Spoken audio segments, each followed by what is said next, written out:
Now I want you to clap together with me. 1, 2, 3. Hari Om, Hari Om, Hari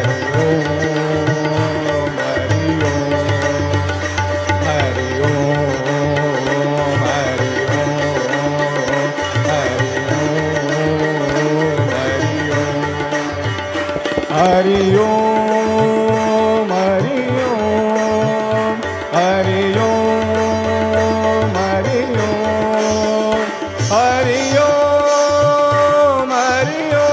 Om, Hari Om.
Namaste, welcome everyone to Satsang this morning. Welcome, welcome, welcome. Welcome all you who are joining us via broadcasting wherever you are in the world today. And a big welcome to you for today's Satsang.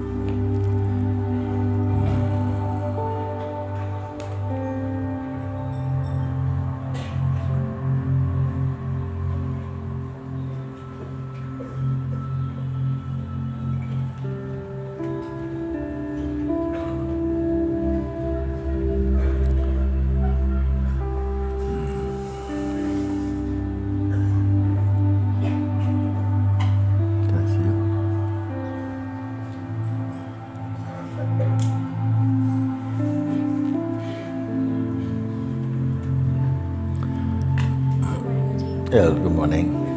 I have a gift for you. May I give it to someone to give to you, or may I bring it? After we talk. Okay. I don't really have much to say. I just wanted to give you the gift. I'll tell you what it is. Would you like to? No, you can come. Okay. Come then if that's Okay. it.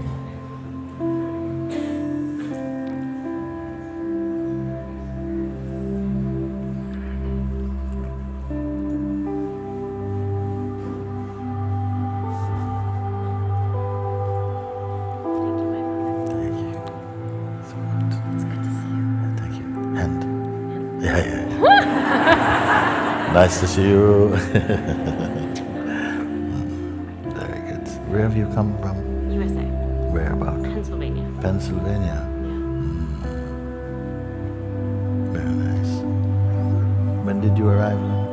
A little over a week. Okay. 1 week ago. Okay. Yes. It's been good to be here? Always good.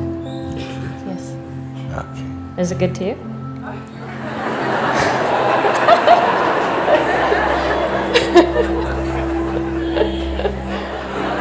It is as good as it is for you.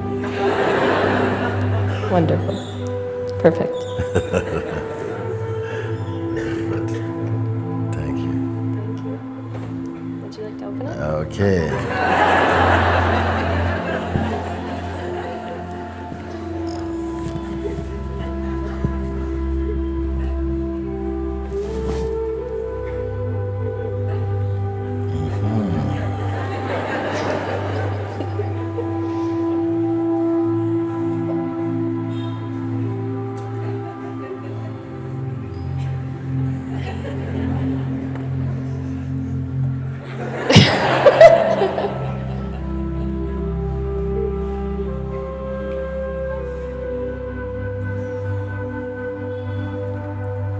It says the parables of MOOJI Baba.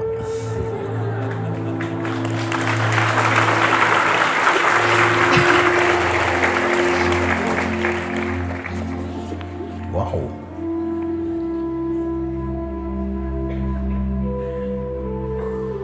The parables of MOOJI Baba, Bible and other spiritual stories as told by Sri MOOJI. Good. Okay. That is very good. I'm so excited to give this to you. You made this thing? I made it for you. Wow. My heart made it for you. Yes. Thank you. My heart received it. Thank you.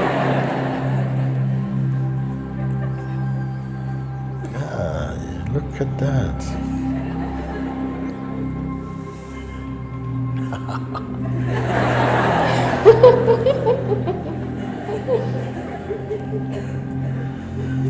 See you guys a bit later.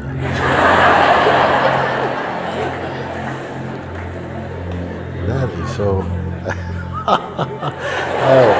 I will have fun. I think to look. Good. There's to- also a letter in there for you. There is what up? Just a letter. A letter. And then at the end I put an index so your team can see where all of these came from.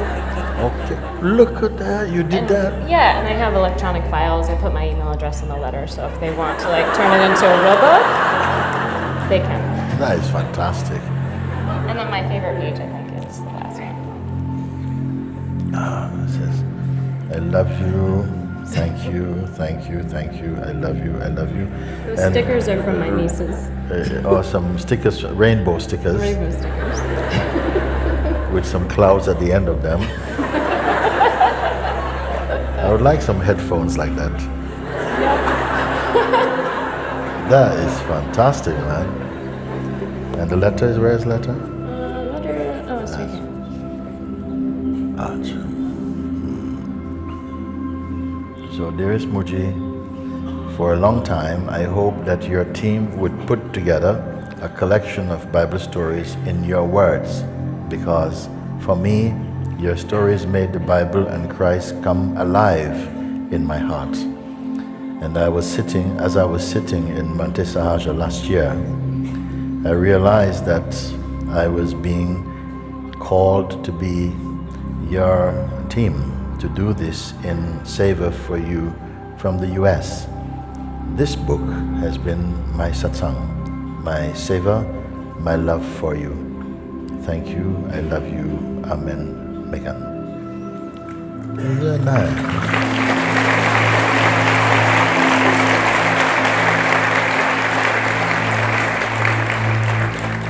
And you put PS for the electronic files of all stories, email, ta ta ta ta ta, tuk tuk tuk tuk tuk. We keep that a secret, huh? Okay. Okay. And this one is what? Oh, it's for your picture. Gotcha. That's a very nice present. Thank you. Thank you. Look at that. Thank you. You made it for you. Huh? You made it for you. I made it for me? Yeah. When? Can I keep this as well? Yes. It's for you. I'll wear it. Okay. This is very nice, Megan. It's a beautiful present. I think I'll enjoy to look what parables I've been talking about. Thank you. Thank you I so love much. you. Can I, Do you want to put it back? in the bag? Yeah, okay.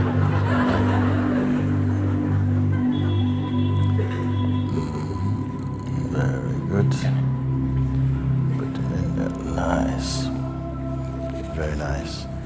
Maybe when you go down, you give them, put it here from it. Thank you.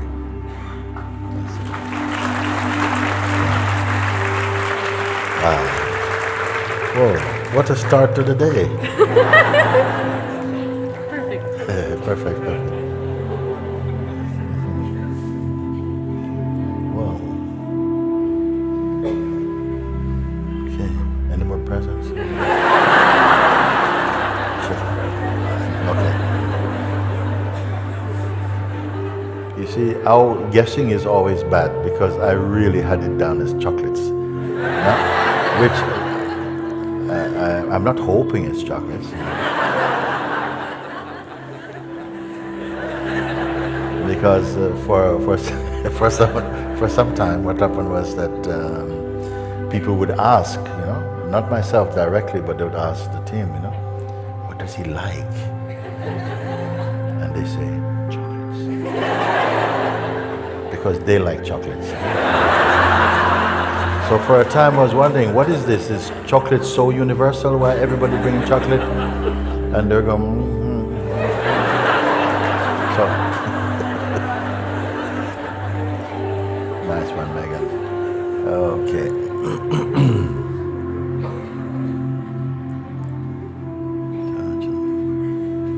How to choose?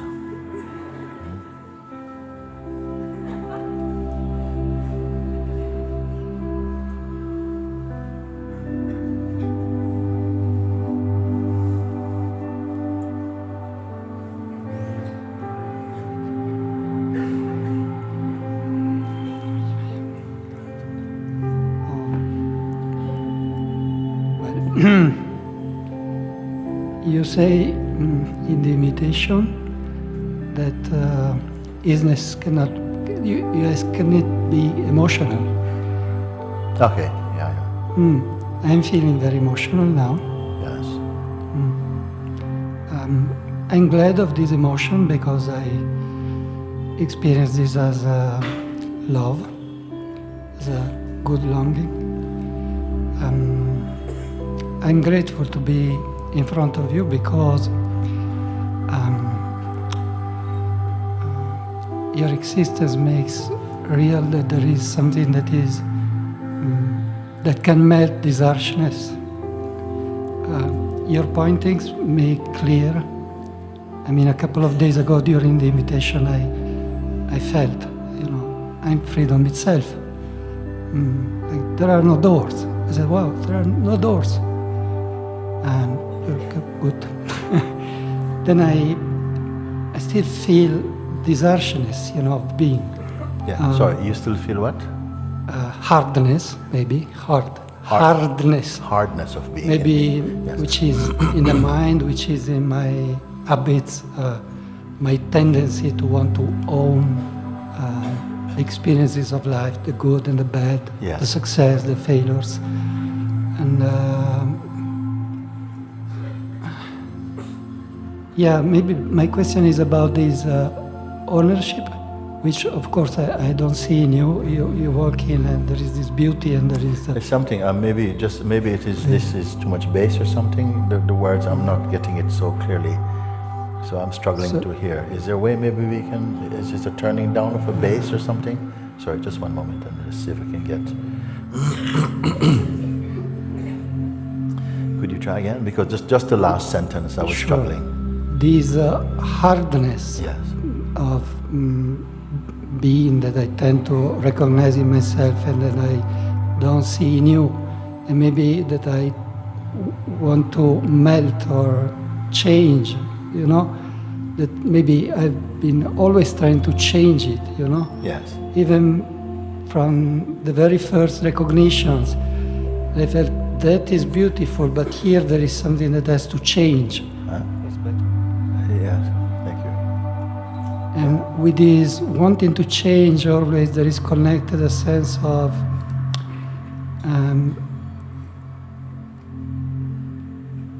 Yes. something that feels wrong in the light of your love, It feels really wrong. Again, just the last part, if you can remember. There is something that feels wrong and necessary in the light of your love, but it keeps coming back and I keep owning it. I see. It's good. And yes. You say that you feel the hardness inside sometimes, Yeah. which you don't see in me, no? But I can feel also hardness also. But it's not a state that stays. I can feel everything, But there's not a feeling that I should not feel some things. Anything can be felt, but what is important is that they're not proliferating. It's not getting more and more, or there's any attachment to them.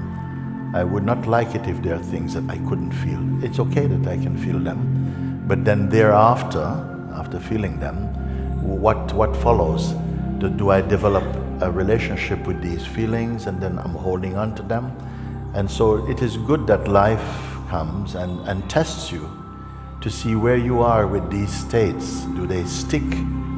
And is there something that can be done about them or something like that? And I am happy that you brought this up. Maybe I can speak a little bit more about just some, I feel, very essential pointers to what I'm endeavoring to share and to get across to you. It may be helpful, you see. Can I take a few moments and do this? Because I feel what you're asking is incorporated in this. So I'll have a go at that. Because you know that so much I've been pointing towards the witnessing, that how important I take it to be, how very important it is to recognize your ability to observe with detachment. I put it so highly that I feel that it is one of the major steps that will be taken that will create such a change in the way that life is experienced in you. That's the first step. And maybe there's another step after this, but let me come to this one, because most people in life, and I don't want to separate, you're spiritual people, you're not spiritual people. I'm just, for me, everything is spirit actually, but we come to that. Most people will testify, you know, even people who have been on a spiritual path for a long time still refer from a place of I. Babaji, if it's okay, I can maybe bring a chair, because I want to still look at you while I speak, but I'm speaking with everyone. I don't want you just to be standing up there. Is it possible that someone, they'll bring you a chair. You can sit right by the microphone, and it's coming. The chair is coming for you. Okay. Because this may take a few minutes, and I don't want to just leave you standing there. No. So, okay. So even amongst spiritual oriented beings, they still speak. We still speak, you know, but this happened to me, and when I do this, and I tried that, and I've been meditating for so many years, and still, you know, I'm having the I, me, my, mine, this type of thing. No? So if we take it from this perspective where we just listen, and someone say, what's happening in my world, in my case, in my mind is this. And so our attention goes to what we are talking about. In my mind, what happens is that very strong feelings of, you know, attachments come up, and we start to look at attachments. And I say, wait a second. The mind can speak about innumerable things that we can say. It's jealousy, it's attachment, it's addiction, it's fear, it's the fear of rejection, it's this, it's my relationship, and so on. And it feels that we all have so many different problems exist in the world. How can we fix all of them? And then I remember inside my own being, then I say to you, listen, let's not pay so much attention to the thing that the mind wants to say, yes, because whenever, you know, when I'm sitting in satsang here, it's fine. But when I go back to my home place where people know me, everything comes back, and I go back into role and blah, blah, how can I help this and so on. So I say, I want to condense all of these, the various expressions of the mind. Let's catch it in one net, not just like a fisherman with a rod catching one fish at a time. Let's catch all of it together. Because however diverse or unique your problem might appear to you, it comes back down to an I. You with me? Yeah, there's always an I behind it that says, yeah, so that's what's happened to me. And someone said, well, in my case, I imply my and me. So I said, again, I hear so many things.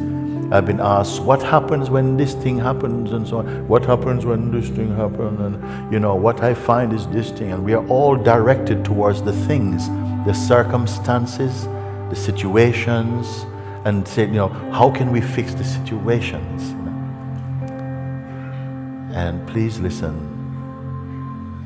Not so good repeating sometimes. You know? It's just coming up. I'm sometimes hearing myself for the first time saying some things also.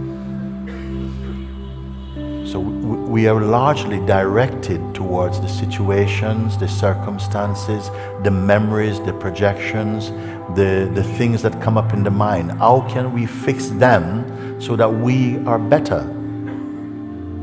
You with me? So I said, actually, everything comes back to this I who has these problems. Then I see that, wait a minute, what is the I like that keeps having problems? And I see in every case, it is personal. It is personal. And I came to see that always it's the personal sense of I that gets problems. There has never been a problem for an impersonal I. It is always seeming it's the I, me, the person, implying the person. You know, I've got man problems, I've got woman problems, I've got teenage problems, I've got to do with the person and the body that the person sense identifies with. So I thought, ooh, this feels good now. So what is this person? Is it original? It is just what we are. We are all persons, and each one a unique person. Each one unique person, you see. So then if we have 7.5 billion unique persons with probably 7.5 unique problems, how are we going to sort it out? What I've found is that everything comes back to this I feeling inside us. And nobody questions the I. We take the report of the I as the starting point, as the fact place. This is me, but this is my problem. We want to fix the problem, but nobody looks at the I who has the problem. It doesn't seem to occur to us. What is the I that has the problem? It seemed to me at some point that there is no personal problem. The person is the problem. He's creating because he's always seeing this problem today and there's tomorrow another problem. And where are these problems coming from? And I see largely it's not, the problem doesn't really exist externally as we think. Yes, because this thing is there. But somebody said, but it's not a problem for me. There was a problem for me. So which is the fact then? Is the fact out there or in here? Why do I say there's no personal problem? The person is the problem. Nothing exists in life as a problem. Nothing exists with one single fixed meaning in itself. The meaning of a thing exists in the mind of the perceiver of it. Am I going too quickly? No. The meaning of anything is existing in the mind of the one perceiving it and not in the thing itself. So we are arguing, well, this is so horrible, and somebody says, no, it's very beautiful. And so, what do you mean it's beautiful? It's horrible. We can't come to the end of our differences because it is a difference of perception and not a difference of the thing in itself. So one people feel that these red roses is so wonderful, it's an expression of love. Another one think, no, it's blood. We don't give red roses. You see? And we fight more blood about it. And then we apologize, more roses.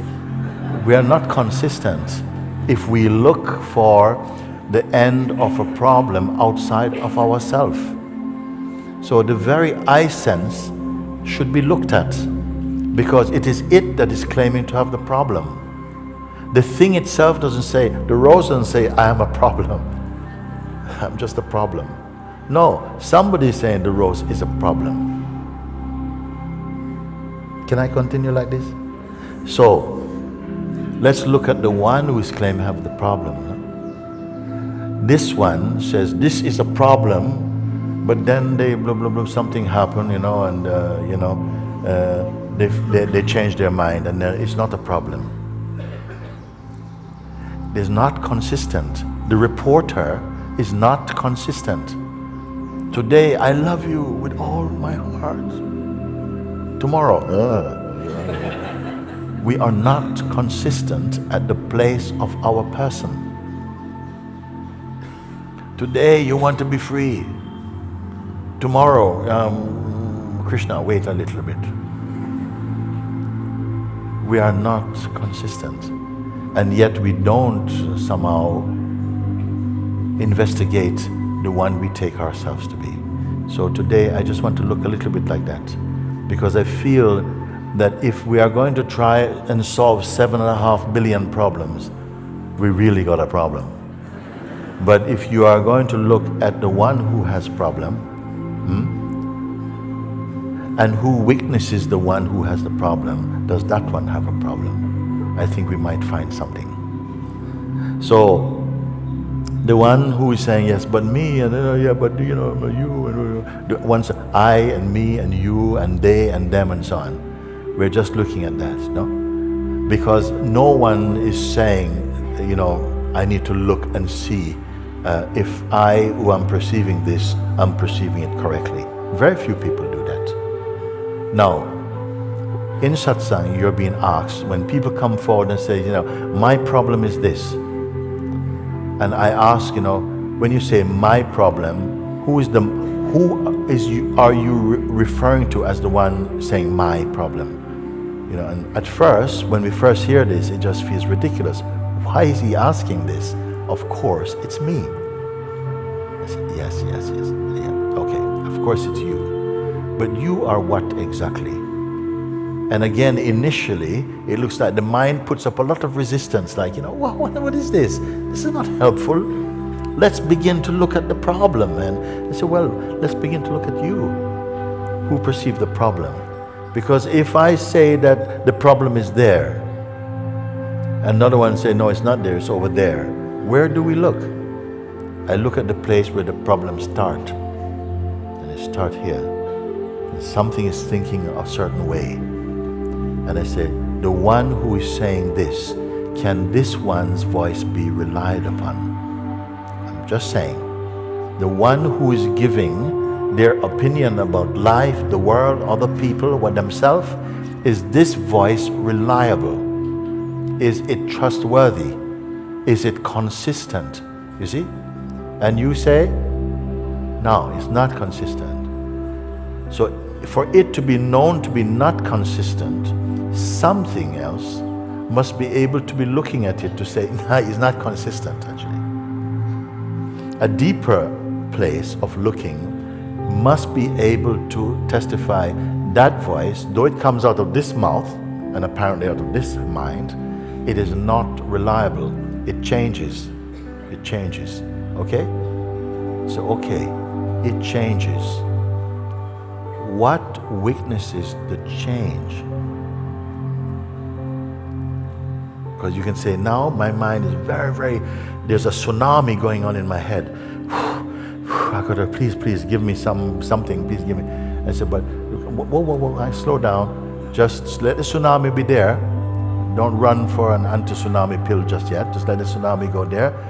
But stay in the place with me, just observing it, right? Because a change may happen to the tsunami state, and I want you to witness it consciously. Watch. And so you may hear this voice say, just observe, don't identify, but don't try and change the state. Just observe the state, okay? And observing begins to take place. And say, yeah, whoa. Between 1 and 10, 10 being the most powerful tsunami, what are you experiencing now? It's like 8.5. Whoa, it's 8.5. Is it going higher? No, it's kind of like, if you don't interfere, don't touch it, what does it feel now? There's a strong pull to get into it. I said, but that is also observed. A strong pull to go into identity with it is being observed also. You have not moved. Stay only as the neutral observer. And what happened? Now it's down to kind of like 6. Okay, all right. Now I feel really, thank you so much. Say, we're not over. That feeling of relief is also observed or not? Yes, but I like it. The feeling of liking it is also observed or not? Yes. What's the reading now? Don't identify. It's down to 3.5, whatever, no? Just by observing, okay? Now, a little while ago, I gave an example of these 2 birds in a tree, and I'm going to say it again, because maybe someone has not heard it. I gave an example, if you imagine a tree, or a picture of it in a tree, and on one branch is sitting a bird, and the bird is making a nest, and having babies and flying, bringing worms and building the nest and so on. And this bird building a nest in the tree represents our activity in life, our dynamic life. Finding a job, making a family, raising your children, planning to build your next house, making sure that you all of these things. That bird represents our dynamic life. On a branch just above that bird sits another bird that looks very much like that first bird. The second bird is just quietly looking. It's not involved, not building any nest, not flying off here and there to get worms for feeding babies. It's just looking. It is not just looking at first bird. It can see the sky, it can feel the wind, it can see the sea, it can feel the space. All of this is there, but it is just quietly observing.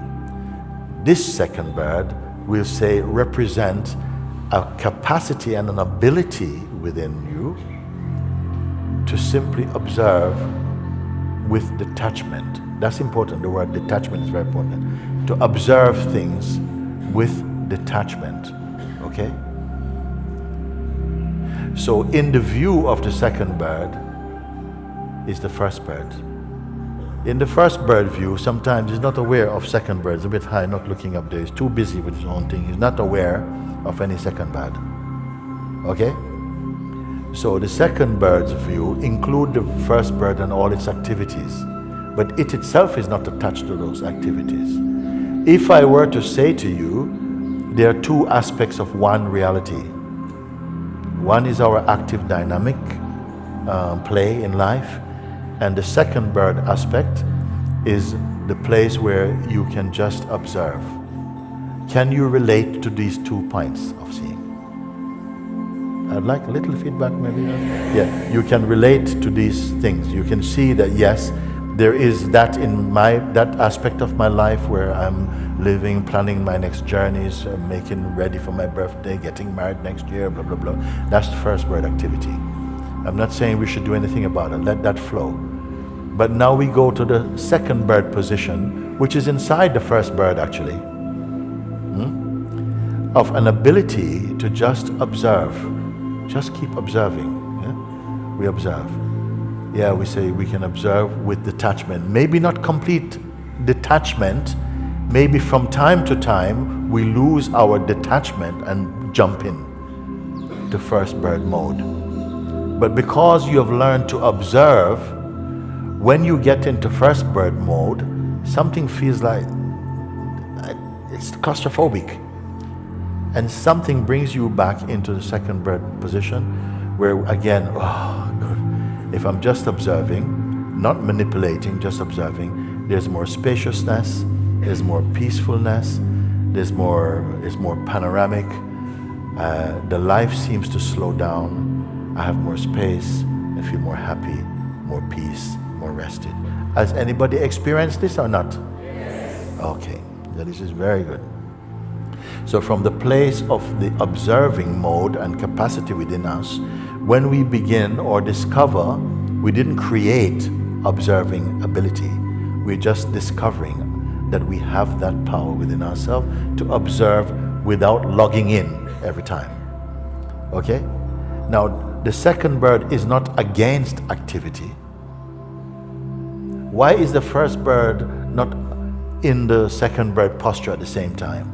Often because it's so identified with what it's doing, and also a belief that it alone exists. It's the fact unto itself. This is just what I am. You can't change the spots on a leopard. This is how it is. Take it or leave it. But as soon as you begin to recognize, but that is observable, okay? We are not cursing our activities. We are just slipping a bit deeper to observe. And when you observe, what happens? Again, more spaciousness. We don't feel so hasty, not so fearful, much less anxious. More joy, more peace is coming in. So of course you like this as well. And remember, this second bird position is not cursing first bird, not saying, first bird doesn't exist, it's not real, it's all good. No, it sees it, but when it sees from its own place of observing, its activities, its dynamic activities, come under a higher intelligent field. Okay, am I with you? And so the activities, if it's missing in the first bird, the ability to observe its activities and its identity, it often wastes a lot of energy in projecting and imagining and all kinds of things, which when it observes, it can see all those things and it can say, whoa, no, but that's just a thought. I don't need to go for this. There's more space. It slows down the speed of perception. It's simply just here. Okay? Now I would take it that most people in here knows and have experienced or are experiencing what I'm speaking. That even as you're sitting here, are you listening? Or is not listening happening quite spontaneously in you? And understanding is taking place without you understanding. No, it just happens. This is the marvelousness of consciousness, that is there. So we come to this place, and then I say, the first bird position of the dynamic activity in the world, it's a function or not. It's a functioning of something. There's moving, activities, doing, going. All of this is a functioning. Okay? Second bird, observing. Can we say that could possibly be a functioning also? I need to hear from you. Okay? If the witness, which is relative to the thing it's witnessing, the thing witnessed seems like activity dynamics. But the witness is not busy, it's quiet, but witnessing is taking place, okay? So, relative to what it's looking at, it is relatively still, isn't it? But is that also a function or not? So it is a function, okay? In order to respond to this question, your ability must be at a deeper place, even beyond this particular witness, to say that even though it feels very beautiful to be in this state of witnessing, and it's much more tranquil, but it is still an activity. Witness means one thing witnessing another thing. Okay? So if I say to you that even the witness is witnessed, does it make sense or does it speak foolishness? Okay, let's be in this place where even the witnessing is also perceived.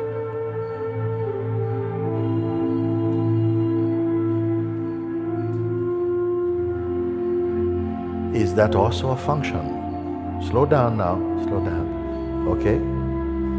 First, you caught all the activities in the universe actually, because we are not going to limit activity to only human activity. Any activity, even the movement of the clouds, the ripples on the ocean, the feeling of the breeze, the sense of thinking and feeling is all activity. Can we say like this? Yes. And the perceiving of that activity, also the perceiving of it, although it seems relatively more quiet, is also a function. Maybe a slower function, a more peaceful function, a more joyful function, but it's also a function. Okay? Can we see this? Do we have to dismiss it? Does it feel that now, oh, that's a function, that's also unreal? Because if there is someone who is saying, but that's also fun, that's also unreal, that one dismissing is also a function. So if I say, can the witness be witnessed? Slowing down. Can the witness of the first bird and its activity, can that witness be witnessed? I think you've already answered it in a way, no? You say yes. At the place where even the second bird, who is a more broader witness, a more quiet witness, is witnessed, that which witnesses or perceive even the second bird witnessing, is that active? Is this, are these words, is this what I'm asking of you? To simply look? Does that bring you into activity? Is it necessary to to stop the activity in order to see clearly. No. Remember I told you about the windscreen wiper? At first, when we are not clear as to your attention is not on yourself, then it will go out and the movement you'll be pulled into the movement. This is why I said don't log on. Simply observe. Should I stop? Okay. So, this looking now, we are here. Did you travel to this place? When I say even the witnessing is itself observed, and you said, yes. Did you come to this place? Did you travel to this place I'm speaking to? No. Did you create it? You're just aware. Okay. Now, this has been my effort to try and get you to acknowledge and to recognize that this exists. Whether you're a good person or bad person, doesn't matter. This exists in you. Okay? I'm not tackling our addictions yet. I'm not tackling your problems and how to resolve the thing with your family and how to give up. We're not touching that yet. You follow? I'm only looking at your capacity to witness, and to witness with detachment. Okay? When you are here in this place of looking, who are you?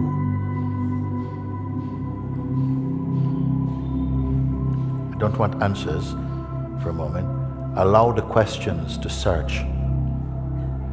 Who or what are you? Who is looking? Are you an object that can be looked at? Should I take it that those of you who are at the front are nearer to me and those who are at the back are further away from me at the moment, or what? In this talk, are you further away from what I'm speaking by sitting at the back, and are you nearer to where I'm speaking by sitting at the front? No. Okay.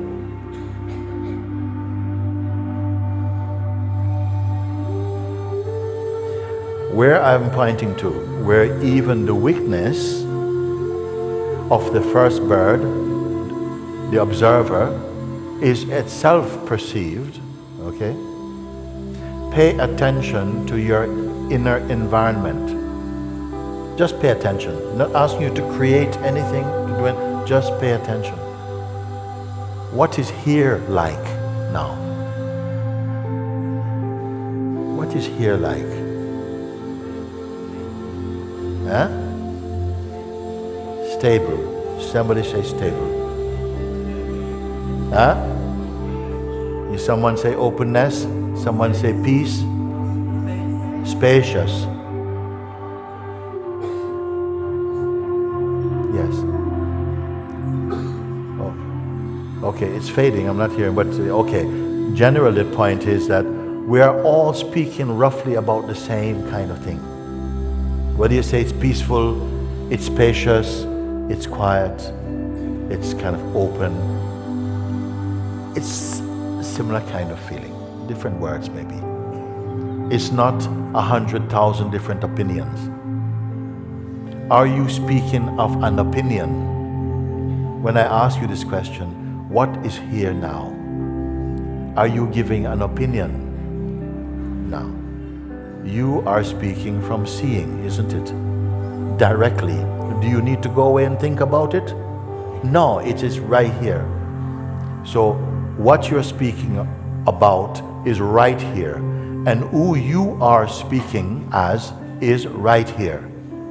What is the difference between that which is right here and that which is right here? My point is, that environment that you are speaking of, that you say, yes, there is that. This environment, does it have trees and rivers?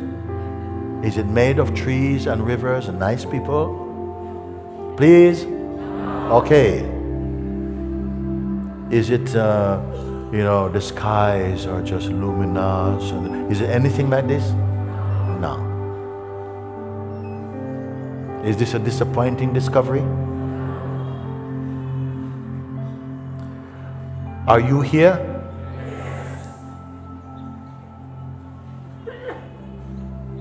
You suffering? Are you a dropout? Crazy hippie?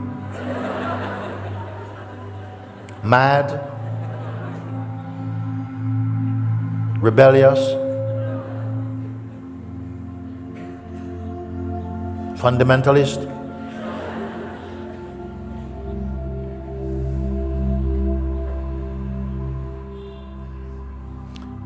This, whatever it is now that we are aware of, does it come and go? No. You who are here to say this, do you come and go? Less voice? Huh? No. Okay? No. I just wanted to hear this from you. I just want to hear this from you. We have arrived. If I use words, they won't be true, but I'm also using words to say it's like the very ground of being. But there's no ground. The very essence of self. Any politics, any nationalities, any religion, any war, any fighting, any misery. Oh my God.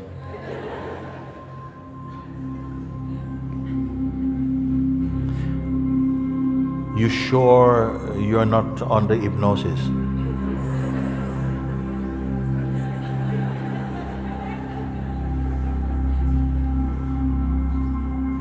That we are not just imagining this? Okay.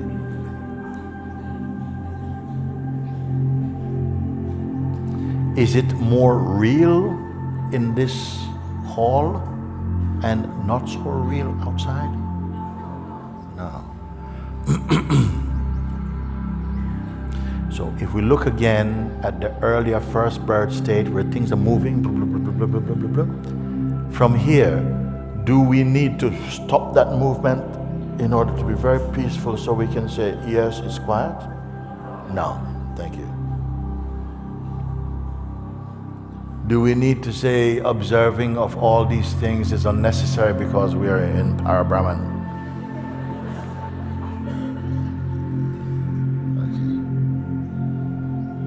Okay. Now, having discovered this, it is still likely that you will say in a little while, MOOJI, that was so fantastic, man. It was great. Can we do it again? I said, did you do it? No, you didn't do it. You may say, actually when I'm in satsang, MOOJI, everything is fine. I'm the isness. When I go outside, I'm in the business. How can I stay in the isness? Because that feels really real right now, okay? And I say, do I really need to walk through those steps with you again? And you say, yes, actually, I just feel like I lost it. I said, the one who is giving the report about losing it, is that voice trustworthy?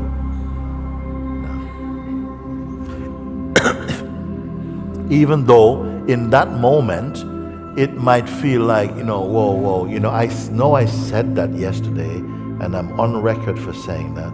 But right now, how it feels, I gotta get out of Rishikesh, man. I gotta go down to Goa or something and chill out a little bit because my head is killing me. Is it possible or not? Yes, it is. Yes, it is. Because of the momentum of habit comes back. And when it comes back, this is what I want to talk to you about today. Because right now it may feel impossible. Impossible. If mind coming back, impossible. It's nothing. It's nothing. Okay? But on the day that he come, in the moment he come, oh, he's really something. Oh, MOOJI, oh, you didn't prepare me for that one. And again, what has happened is that something from your formlessness, something has been seemingly pulled back into shape, into the form of a person. I wonder if you can see this. Yeah? And I don't want you to say, oh, I failed, I blame, and oh, no, I'm not going to get it, and so on, because that's how the person speaks, actually. And when that identity flares up again, it feels real unto itself. What are you to do? And who am I referring to as you? Because what is the important thing is that you have experienced, not just believed, but you have experienced directly your true nature. Are you and your experience separate? No. Yet when the mind comes, you will feel separated from that. But the important thing is that you know that that exists. The one who is saying, oh, I don't know. What I'm saying here is that the fundamental thing has been discovered. When the mind comes back, if each time you can take the step to remember that, but that was observed, I'm observing that, I cannot be the thing observed. You see, you remember those steps, and gradually you find yourself back in your open space. Whether you want to call it emptiness or nothingness, or the peace state, or the isness, or the Brahman, or you want to call it pure awareness, or the God self, it's all the same.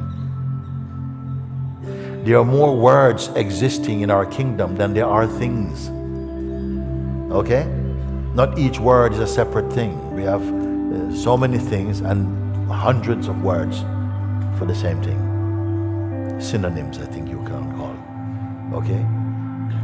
So don't be hard on yourself that the mind comes back, the mind comes in, you're growing in your awareness and your discerning ability to keep recognizing, but it is a movement, no? But in the day and in the moment that the mind is playing so strong and you're again feeling you're in identity, it's very difficult to jump out of the identity. So how it's going to work then is that the more you spend time in the place where you're timeless, funny thing to say, the more time you spend bringing your chaotic mind into silence again, and you become accustomed to yourself being like this, the less influence, the less vitality and virility there will be in the egoic state, and less it will come, because you are becoming more grounded in your self-recognition. Is it fair to say this? Because some people think, but I saw and I know I am this, as though that should mean an instant amputation to your activities, nothing exists, mother, father, children, world, everything has gone. No, that's not the point, okay?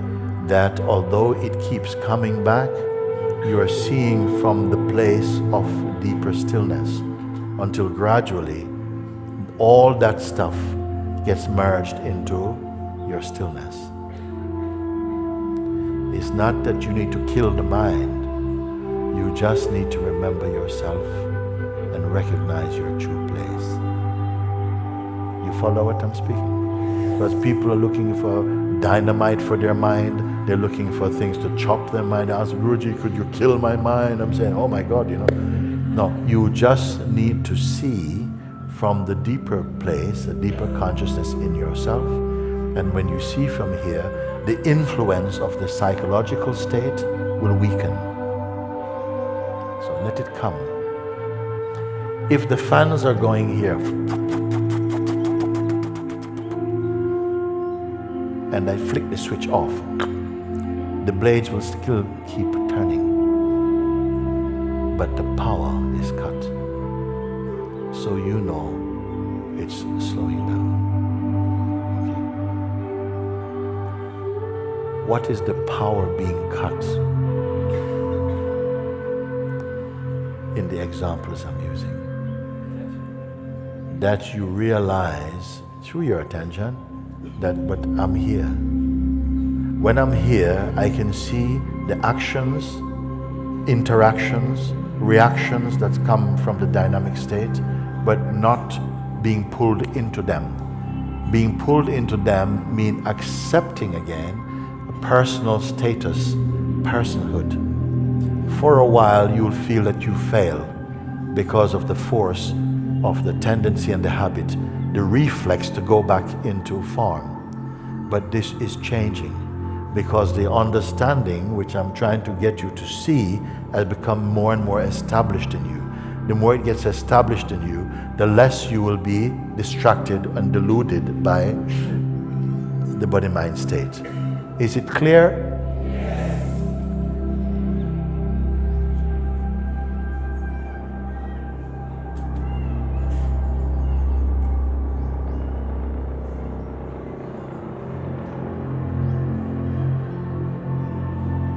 This is the quintessence of my pointing. Everything. Because supposing you have an addiction or some fear in your personhood state, you see that it exists in the personhood state and not in the weakness state. Can you feel this or not? That the more you stay in your neutrality, the more you are confirmed in the deeper place of consciousness, you can see that those addictions are to your body-mind identity and not to this. And gradually, the addictions, the sufferings are due to what? Identification. When you identify, it strengthens them because you associate yourself as being that thing. Now, it may be an episode, it may be some kind of disharmony functioning in that way. But I would put it that coming to recognize your true place is one of the greatest medicines for all that's happening in your life. Because something may happen in your body-mind, okay? But it gets very much strengthened and worsened by identifying with it. Because when you identify with it, you give it power. When you observe it, and not just observing it, but being self-aware that you are the witness of all these things, then what happens is that there is, if I'm going to use ordinary words, almost like a build-up of a force of stillness in you. And so all the activities somehow happen in your stillness. Can you see this? Yes. And doesn't matter, they go, foo, foo, foo, foo, foo. It's still, you are the stillness in which those movements are occurring. And more you will get excited by or have the sense that you're being pulled into identity with those forces. And by not being pulled into identity with those forces, they begin to come into their natural alignment and harmony with you. Even you're not putting them in alignment, you're not putting them into shape, they automatically come into alignment in you. Because a universal principle holds them. But the mind creates distortions of perception, and you believe that you are doing these things. But you're only by identifying with the smallest power in you experience distortions of perception. Does it make sense energetically and internally to you? Can you see? Because the greatest transcendence comes through understanding. Direct understanding, direct experience is our sadhana today. Not to do this and then later this. Yes. Just keep as much as you can staying in this. You can still do your activity. If you're a musician, you can still be a musician. If you're an artist, you can still be an artist. If you're a parent, you actually become a better parent. You become a better artist, actually. You become better at these things, but those labels won't stick to you because your fundamental nature is coming from formless. You're formless in your nature. And you can bear those words. They're not words that your mind is fighting against, but your art can confirm them. So if there's a practice, it will be this. The mind will keep coming up. The psychological identity, all this will keep coming up. And one of the mistakes I see is that when things come to us, it is the mind itself that's wrongly labeling them to say this is bad luck. But they are just opportunities to transcend them. If you learn from your mistakes, they are not mistakes anymore. They're your teachers. There's a tendency to keep thinking, oh, why is all this thing happening to me? And so, because you keep being that me. And blaming everything, oh, why is this here? And not seeing. This seeing has come to you from the grace of yourself. That as you begin to observe more, you depressurize these states. You deconstruct all these states. Then I can say, if you came with an addiction, if you came with a big problem, I will not start at the problem. I'll start with you. To look into who you are living as. And if you can come to this level of seeing, then I can say, now, tell me what your problem is. Now from here, not when you are identified with a problem, but when you are identified with yourself. Then I say, now, between 1 and 10, what is your problem? And yes, it can still be that, yeah, I still feel like this, sometimes that. It's okay, but it's slowing down in your seeing. Do we get this or not?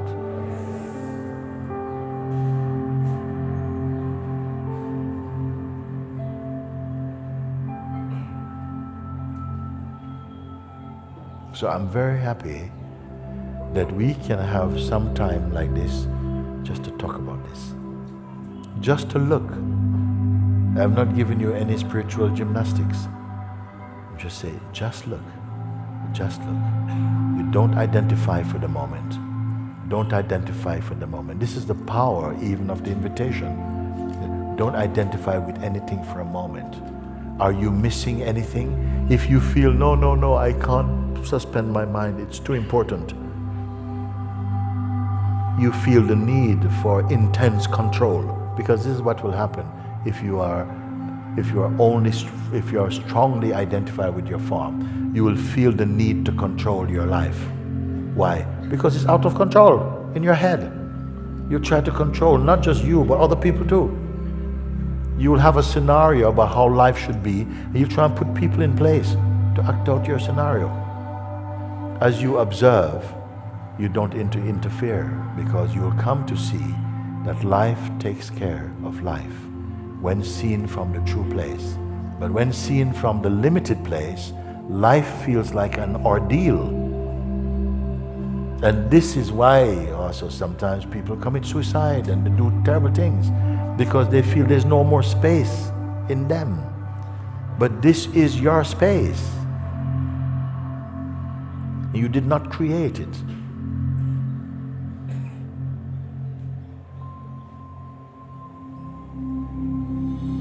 And it doesn't matter how many wrong things you think you may have done. I'm not going to tell you start, correcting all. Yes, do the best you can. But don't leave this out. Listen, observe. Because even what I'm speaking with you now, there are several prisons around the world where this practice is taking place, and prisoners are saying, I wish I knew this before, my God.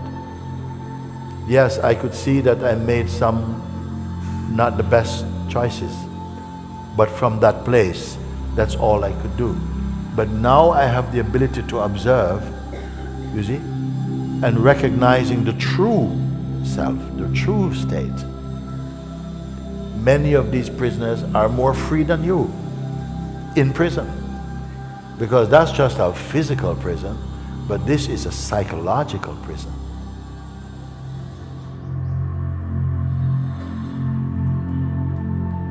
And one that you can be free from today. As you see, you can say, yes, look how much energy has been given to identifying with a practice or with a mode or with a behavior. But I am much more than a behavior. I'm also the witness of the behavior. And as soon as you keep on just checking in, you keep checking in, and those behaviors will start checking out. You keep checking in. Checking in. Who is looking at these things? Last week I was pointing out a simple exercise. I call it eye watching. Because every thought, every activity seems to start at the place of I want, I do, I think, I know. And I say, watch this eye. Watch its position. Is it starting from person or from presence or from pure awareness? And as you do that, you begin to see how much of your life and energy has been spent in the wrong position, in the limited position of personhood. Something can observe. This is the power of observing.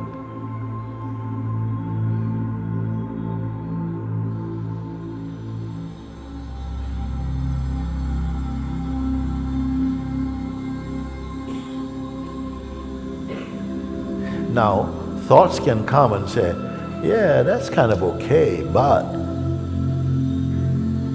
this is not moving.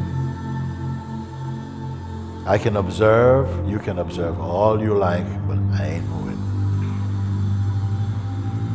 Yeah? Suppose a thought say, yeah, this is all very nice, but I'm not moving. It's you and me. I'm not going anywhere. You're gonna leave me? Look how much I've taken care of you. You wanna get rid of me? This thought, don't get into any fight. Just keep confirming your true position. And feel the emerging power, the silence, the peace, the beauty that you're not creating. You're just back in your natural fragrance.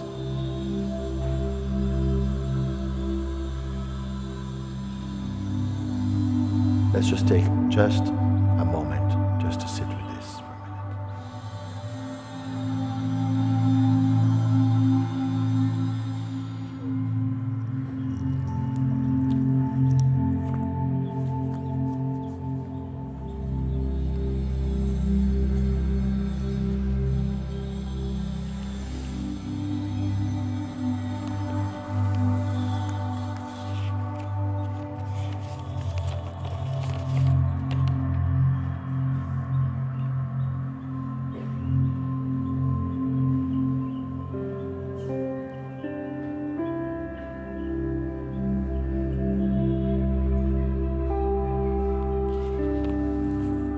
Somebody put this, it just says my burning question, a handwritten note. So I don't know if this comes from internet or what. I yearn for complete love, total surrender, pure vulnerability, but I am scared of violence, abuse, and pain in the physical, emotional, and thought realms. Somebody write this now. So I put on masks, disconnect, distract, and hide behind pride and walls that I put up, believing that I will protect myself. I recognize that this myself keeps me from self. We are hearing this one? I do not know how to let go, how to take the jump, how to surrender. I don't know how to do that. I am scared and paralyzed. I do not know how to leap off the cliff into freedom. What can I do? Can you advise? And the name Sahajo here? Yes? Okay. Will you come? Actually, there's another part of the letter. I don't know if it's separate. You can come. There's another part. It says, "Beloved MOOJI, my name is Prem Sahajo Aisha. You may remember me from Lucknow. I was a young girl living in Papaji's satsang with my mother. I often danced for Papaji, which you may have seen. I came to India after many years to continue my spiritual journey.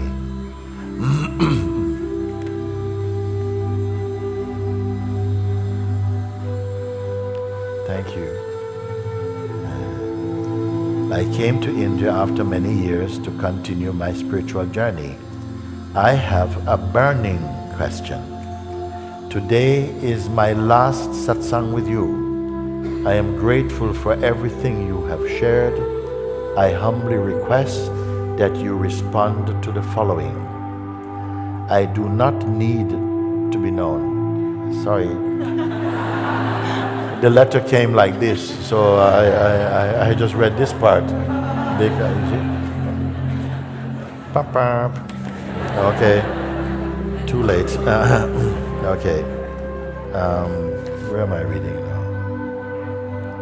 Okay. Where am I? Oh yes, I do not need to be known.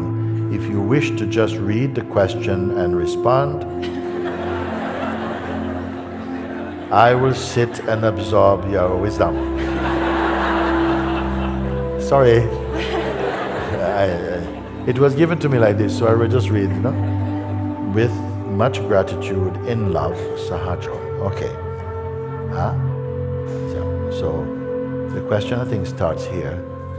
So may I read again, just the question part? Okay. I yearn for complete love, total surrender, pure vulnerability, but I am scared of violence, abuse, and pain in the physical, emotional, and thought realms. Sorry. So I put on masks, disconnect, distract, and hide behind pride and walls that I put up, believing that I will protect myself. I think many people can relate to this. It's a human thing. I never see anybody's problem as being so unique. Huh?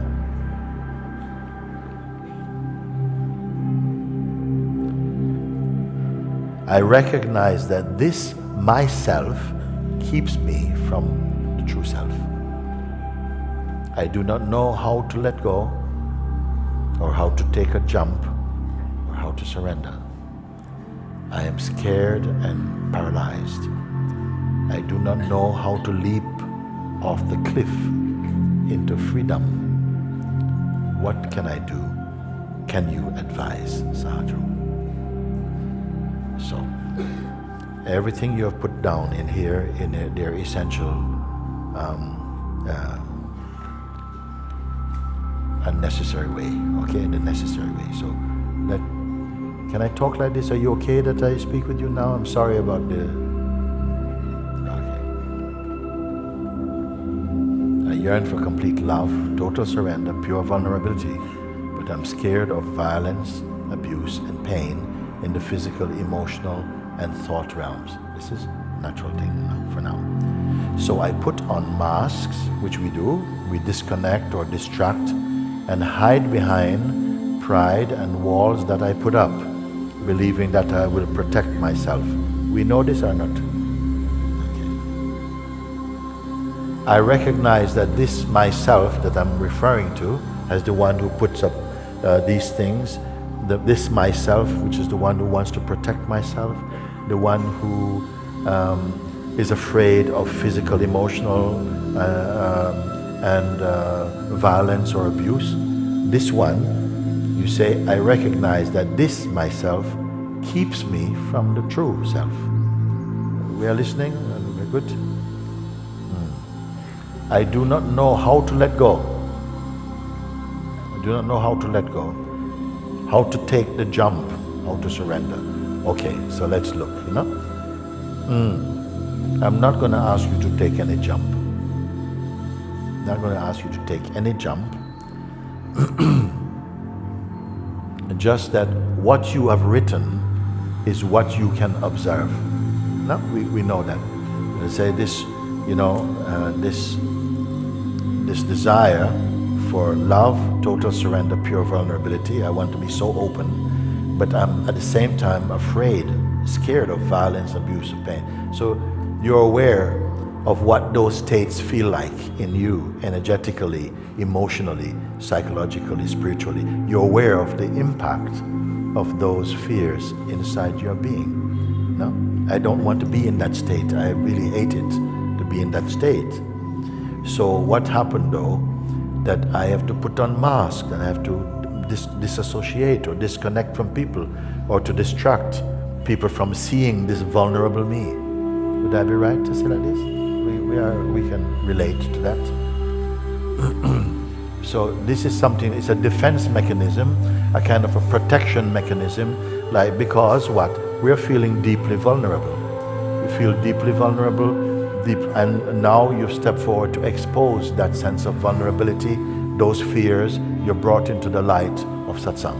Okay. So this putting on masks, this kind of distraction, this hiding behind walls and pride, believing that they will protect this myself, doesn't work. Because maybe other people don't get to see me, but I'm still left with me, isn't it? We are still left with this thing. So there's two parts. I don't want that people see me, because if they see me, I feel even more exposed, more vulnerable. But even if nobody see me and I was living in a cupboard, I'm still living with this state. Okay? And that you are also observing.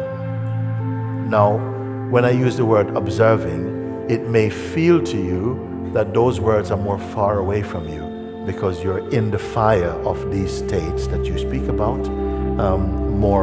That's more real. That even in some people may say, even in a good day,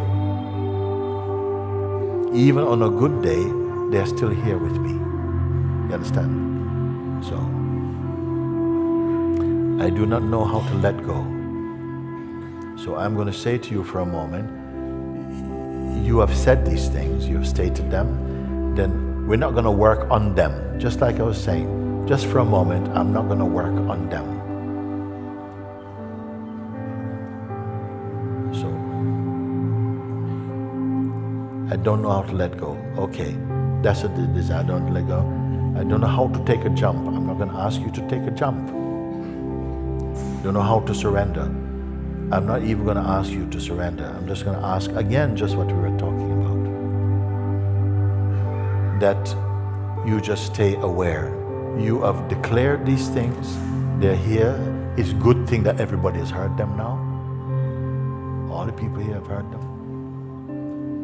Okay.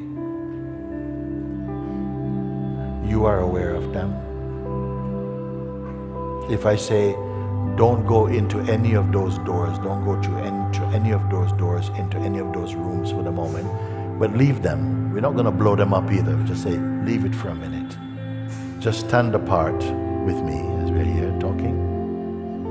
You have spoken about them because you can perceive them. Even if they're in the body right now, and they're filling all the body with the kind of energy, there is still a place in you that you can perceive them. You are aware of them. We are aware of them, okay? So I'm saying, just be the awareness for the moment, okay? Just be with me. Just be the awareness. Something might want to say, but that's not dealing with it. I know I'm awareness, but that doesn't done anything. I say, even if such a voice should come, you're aware of that, don't combine anything with yourself. Don't combine anything. Even the desire to be free of them, just leave it. Don't hold on to any desire, not even the desire for enlightenment for the moment. Just let everything go. Let everything go. Your self-definitions, your memory, just leave them. When I say let them go, I don't mean take them somewhere and throw them away. I mean just leave them hanging. Even if they're in the body, just let them be there for now. I'm not going to do any surgery on them. I'm just saying, I want you to stay in the place that I'm speaking like this. Just be aware only of them. But don't identify or combine them with your natural sense of being. It's possible. It's possible. And if you have reached this place where the words have landed in you, and a voice says, okay, I've done that, now what? And I say, no next. Don't touch the concept of next. So you've done this, now we're going to do this. No. So don't touch even next. Just stay like this, unassociated. Unassociated. So whatever the problems might be inside talking about this, you are aware of them, you're not fighting with them, but you're not identified with them, just for the moment. Don't identify with anything. And anyone here, whatever you may perceive as your problem or what addiction or whatever it is, you can listen, you can be on the same train. Just leave everything for a moment, okay? When we have tried our little exercise that we're doing now, you can go back and talk about the strength of your problem. But we are just using the problems, as you state, just to identify that you have the ability to observe them and not to be dressed in them for a minute. Is possible or not? Yeah. And it may feel, okay, I don't mind to try this. I can do this for 5 minutes. I can do it for 10 minutes, you know. But it's going to come back. I say, don't worry. Just do this now. Just be only the awareness. When I say only the awareness, I mean what? You're not sleeping, so you are aware. And that these feelings, they come and go. They may even be in the body right now. But you are not identified with them. They are just an effect inside the form of your body. Okay, let me go to the next point. I am scared and paralyzed. So even the feeling of being scared or paralyzed is also observable. Is it or not? So again, so now I feel scared and paralyzed by these forces. No? But I'm saying, okay, you're just witnessing now. You're just saying, and you're just being the awareness itself. Okay? Don't worry what the mind is saying about this. Don't worry about what the mind is saying. Just be with my words. You are just staying only as the awareness itself, which you can do. You say, I am scared and paralyzed. You say, okay, even that sensation, even if your body was so rigid that you can't, something feels like, I don't know if I'm holding on or something is holding on to me. I say, fine, don't try and change that. Just be aware. Just be aware. That's all. Okay? I do not know how to leap off the cliff into freedom. No leap. Just aware. Just stay aware. Okay? Does everybody understand what I mean when I say just stay as the awareness or not? Yes. Sound? Now, I don't want to talk about your problems now, for now. I just want to meet you. You follow? I am not associating you with any problem, any addiction, any disease, any mode. I just want to meet you in this place. Don't hold on to any self-definition, such as I am this, or I went here, or any background, any history. If you had in this letter, some resume or an autobiography, I'm saying, I don't need this now. I don't need this now. I just read what you've said. It is enough for me. Don't hold on to any of these things. You've shared them. They're there, maybe energetically. They may even be more loud now, or maybe less loud, but you are still equally aware. Okay? Do you feel uncomfortable to just be aware?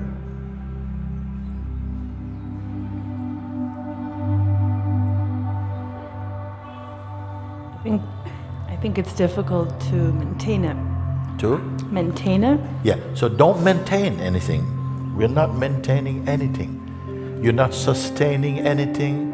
You're not maintaining anything. You're not going to fix anything. I'm only asking you just to stay as the awareness. I'm not even asking you to make awareness. It is already there. Even as you speak, you can only speak because you're aware, because you're conscious. So only be the consciousness. Conscious awareness right now, same thing. Only be aware. It's possible. Feel, be it. Don't only agree, but feel. Just be aware, only aware. Speak, you can speak. Very quickly thoughts latch onto it. So there's the awareness, and then very quickly my mind starts going. Yeah, the mind starts going. But that is arising in your awareness. You see? The mind will come. I'm happy that it happens actually. Now than later even, because I can guide you into it. So the mind comes and it's all this stuff. And what happens? Attention goes to the mind, no? But you are also observing this also. You're only from your awareness, you observe that. You're not doing any surgery on it. You're only aware of that. But don't get pulled in, don't log in. Meaning, don't climb into any shape to be with that. Because these energies are trying to get you to be personal. Because that's what you've been all this time. When they come, you just think, oh no, there goes again, and please, and you start to function from a personal mode of consciousness. I'm just pointing that it is possible to stay impersonal. Just be aware of them. Mind has come. Why now? Your closest friend, Mr. Mind, has come to tell you. What has he got to say? Yeah, it's really hard. It's not this thing, and this is here now. No, you're only aware. As awareness, if I can ask you, as the awareness itself, do you have a shape? Is it everybody's question? It's our question.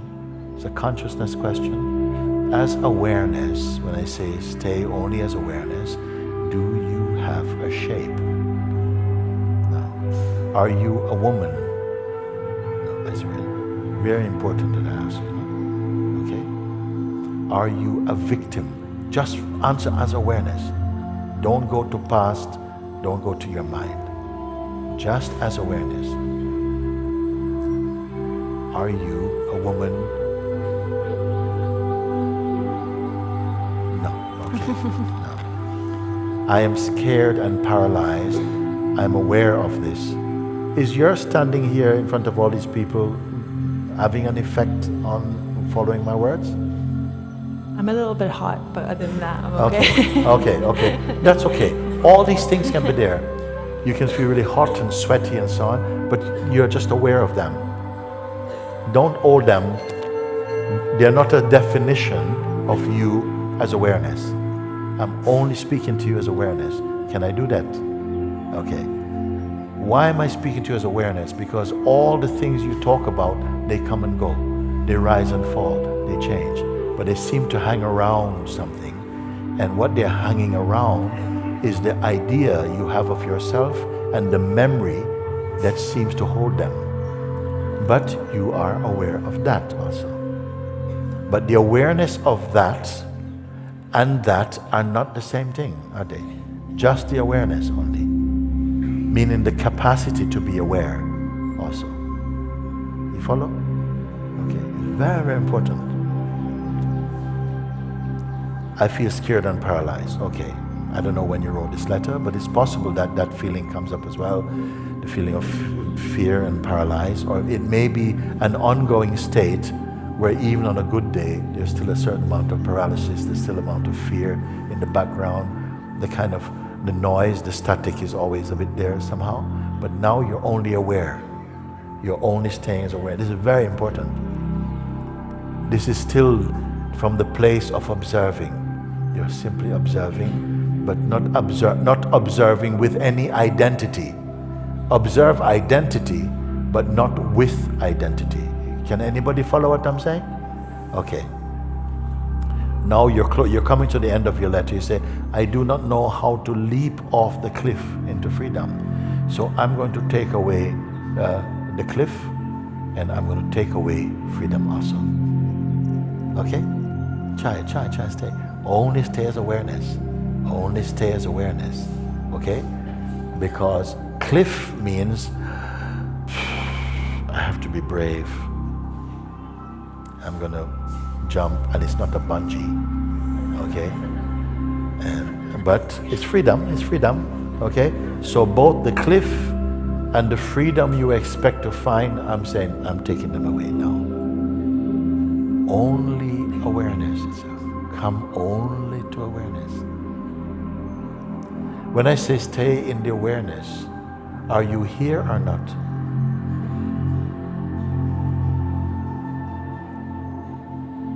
You must be here. Can awareness be different from you? If I say stay as awareness, is there something called awareness, staying as awareness, and I'm just waiting over here to see what happened? Or are you in the very heart of the place I'm calling awareness?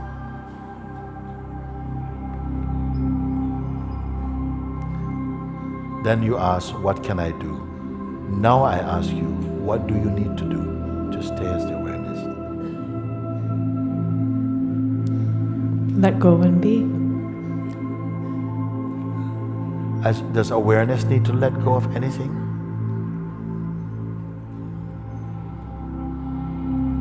Don't go to your mind. Don't go to your mind. Well, that's the part I think I need to let go of. Is Okay. The mind Okay. part. Well, letting go of it simply mean don't identify.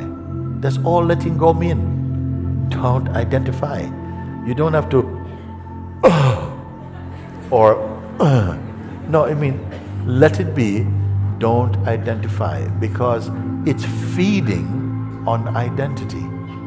It is feeding on identity, on interest, on belief. This is the food for the mind of this psychological states. So don't identify. How difficult is it not to identify? Well, it can feel a bit difficult, because almost like a reflex is faster than you. Like, boom, identification is there already. Then I say, but you're aware of that. Ah, yes, I'm aware of that. Awareness means don't combine with anything at all. Is it of any value to say that? Because something may be in the head that says, the mind might say, this is not helping me.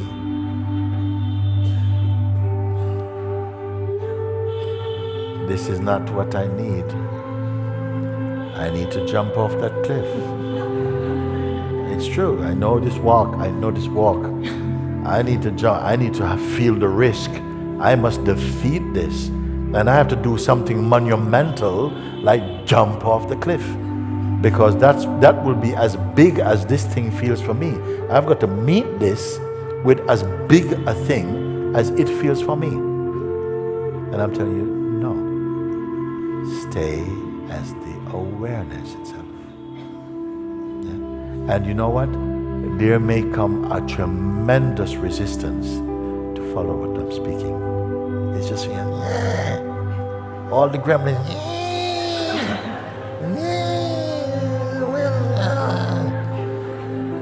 What is he talking about? Just awareness. He doesn't really have any answer for you. Look, I've been awareness before. I tried it.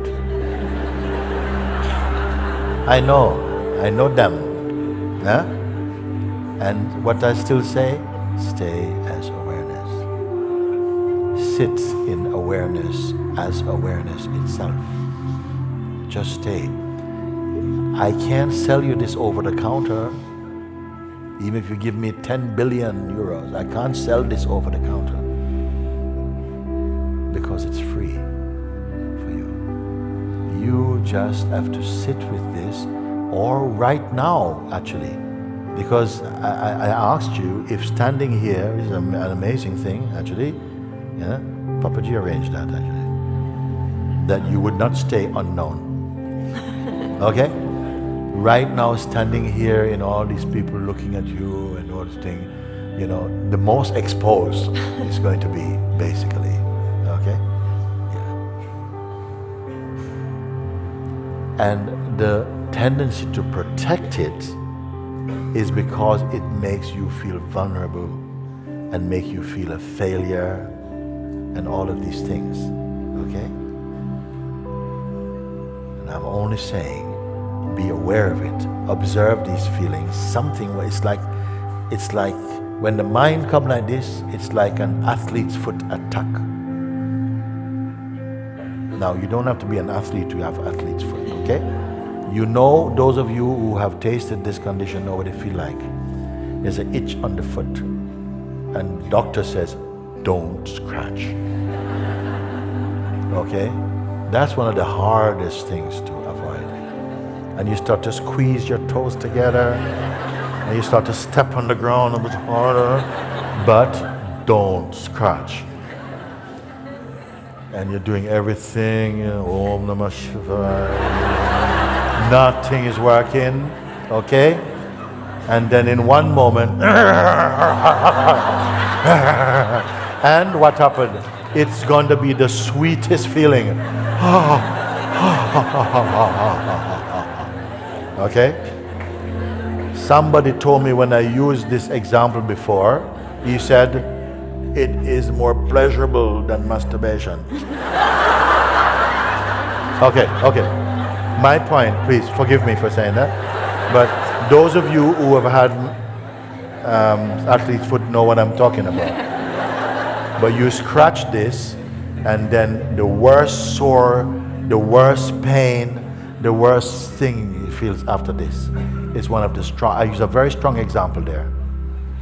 And the mind can try to match it in your head, because I said one don't, and it loves don't. It loves don't. Okay? And I'm saying leave them there and stay as awareness. This is something that perhaps you will need to spend more time just sitting with that, bringing it in. Watch the mind's attack, like something does not want you to try this.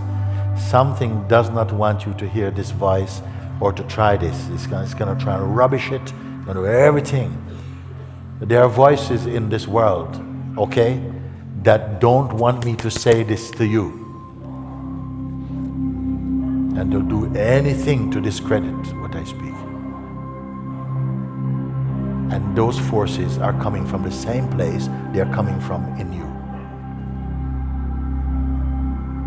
And I don't want to treat it like it's evil, it's just evil. I'm saying I've seen something more. That this test has come because something greater than that is in you. If you start to label it, I'm just somebody put a spell on me, don't do that. We have been wrongly labeling opportunities as curses. You are not going to be free without experiencing struggle. Struggle is God's way of helping you to transcend. Because if everything is too nice, you go to sleep. So the greatest transcendence is in you. Otherwise, God would not have given you this. The greatest love is in you. The greatest power is in you. Otherwise, you would not have been given this. And something is working to say, no.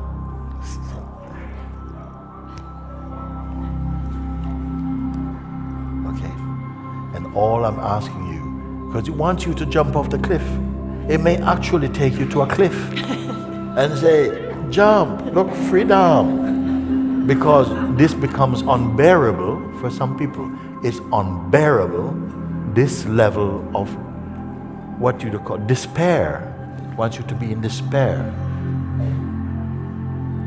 And to feel that you have no options. It will make your world claustrophobic. So you have no moves. But it can only do this if you remain as a person. And you are not a person.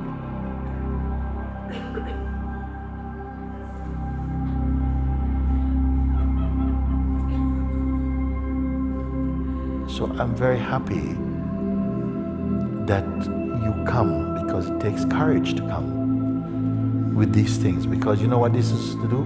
To make you feel ashamed. And I say, you don't need to apologize for your existence. Because you are the living embodiment of the Supreme. And you must transcend these voices. They are not yours. They are not original to you. But you had to work in this body to experience these things and to transcend them. And your day has come.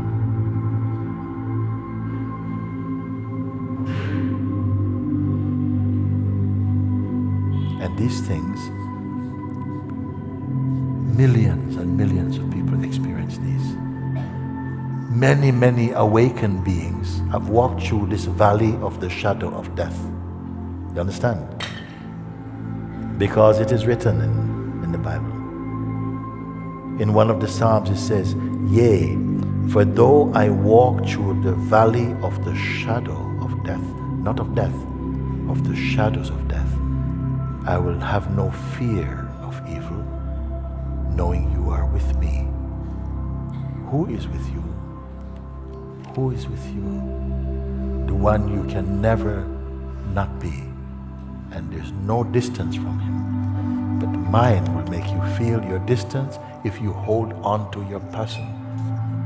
You will feel very separated, very distant. All the sages are here today.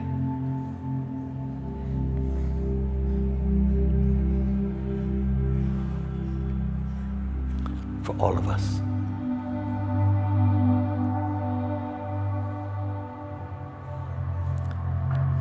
For you who feel despair or rejected and all these things, to know that that can only happen to the idea you have of who you are and not to your essential nature. And you are here today, you're being called to recognize your essential nature. And it may feel like a struggle. It's okay that it feels like a struggle. It's okay that it continues feeling like a struggle each day until you win. You have to win yourself back. That is the game of this existence. It's a game of transcendence, of delusion and transcendence. And this is what has happened here. God has given you a very great role to play, to experience these things, because you have sat, you have danced in front of a living Buddha, and to say, even you are not safe from this. And this is your day of transcendence. This voice is going to keep telling you, and so on, you know? But I'm showing you, you don't put on your boxing gloves, don't go to fight, because it loves a fight. Yes. You don't try and get into a street fight with your mind. Just stay in the place that I'm showing you, a place that you don't have to create. In fact, it's the true place. You cannot leave. The thing that makes you feel like you can leave is your mind. And he's had a hold on your life for a long time. Maybe lifetimes even, I don't know. But it doesn't need to extend into another day. Let this be the God day for you, not just You understand? And I'm not speaking any sentiment here. When I read this letter, what you say here, I am scared and paralyzed. Who can write this letter? Is it written by your pure essence? No. Is it written just by your body? No. Is it written just by your mind? No. Because the mind cannot exist outside of a relationship. You don't see a mind running around here looking for a free person. Okay? The mind is a construct, the psychological aspect of the mind. I mean, mind is a much broader thing. Mind doesn't necessarily mean ego. All that you can see and perceive as names and forms, time and diversity is through the consciousness mind that it comes. But it's a poor representation of what you are. And if you believe in this identity of a person, it will have a hold on you. It will blind somehow your intuitive recognition of your timeless and perfect nature. And this is what is happening there. It will make you feel scared and paralyzed. Why? Because you get identified. When you're identified, his voice is very, very, what you may say, influential to you. But when you observe, as it's clear, you must be able to observe to write this letter, but you're not aware that you are so aware and that you can be aware without this, because you can exist without your psychological identity, but it cannot exist without you. So my word from top to bottom, stay as the awareness. Yeah. Don't stay as one being aware. Just that's why I say even your identity, your history, everything, at one point, you must just leave them where they are to stay here, so that they become an object of observation. They become a phenomenon being observed. And so that when you are not combined with anything, any activity, even divine activity, then you are in that place of unmixed consciousness. When you stay here, your natural conviction will grow, your natural power will start to come back. You don't have to do any exercise. Your exercise is just to stay here, unmixed. If I can share this today, if I came to Rishikesh and I could only tell you this today, if I have no more satsangs to share with you and I share this with you today, I can leave and I'm happy. Not only that, when I say share, sharing doesn't mean giving, it means giving and receiving. If they can be received inside your heart, what I'm sharing, then you don't need to do so many different things and so many different practices. This will remove your sorrow. And I stand by them. And Papaji brought you here today.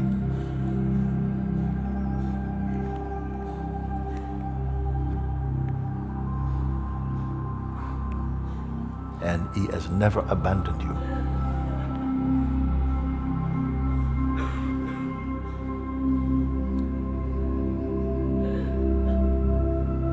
And I want to say to you, as a sister, then, you know, I am here. You say you may be leaving. I don't know. I want to go into that. But if you want to stay in touch with me, I'm here for you. Okay?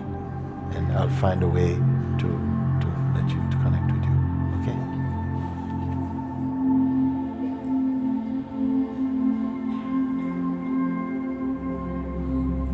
I can see you after a bit. You know, I'm going to tell you something because if you have really been listening to what I'm sharing, you don't need to be asking me any more questions, actually. You know, if you really have been listening, I have already answered your question. Because any question you can put, unless you want to show me that you are a person different and outside the field of what I've just shared, which I cannot accept. I don't know. You would only be coming for to say, yes, but it is like this. This is why I have endeavored. If you've noticed that in these last few satsangs, I've not been picking and speaking 20 people in satsang, 30 people in satsang.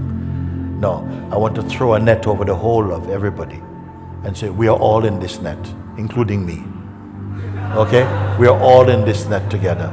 We're going to catch each other today. Okay? So that I don't have to keep on treating you as individual cases. Yes. Because something has already convinced us that we are unique individual cases. And I've seen that it's only superficial.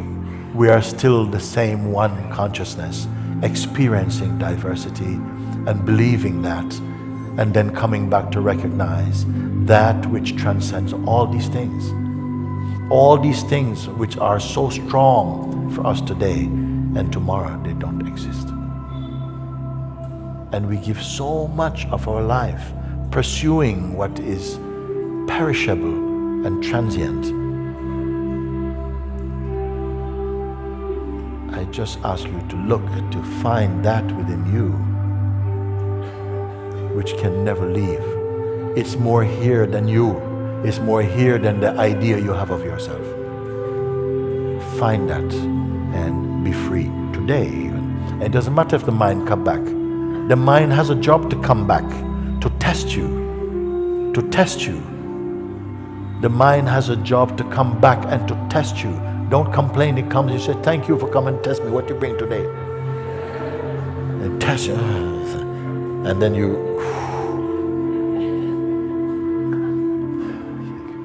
good. You will come as a very strong soap to remove the last bits of dirt that other things could not reach. You will one day be thankful and include the mind also, you see, on your altar, our altar, to say, without you I would not have risen in my aspiration to transcend. If you did not come, if you did not ruin my life, if you did not ruin my dreams, I would not be free. So stop whinging about the things that come and oh, this thing happened and this one cursed me. No one can curse you who you are. Okay? And no one and nothing actually can possess you. They can only possess your mind and not you.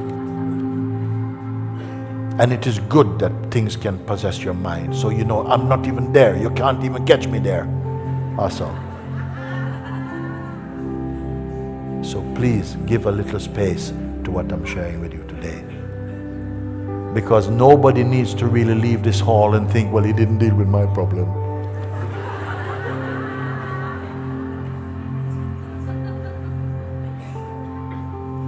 Thank you, man.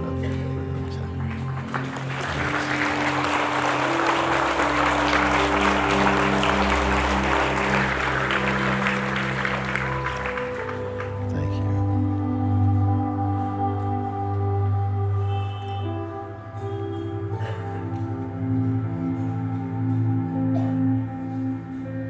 I see someone persistently with a hand up. Okay, you come and tell me what you have to say. It better be something different.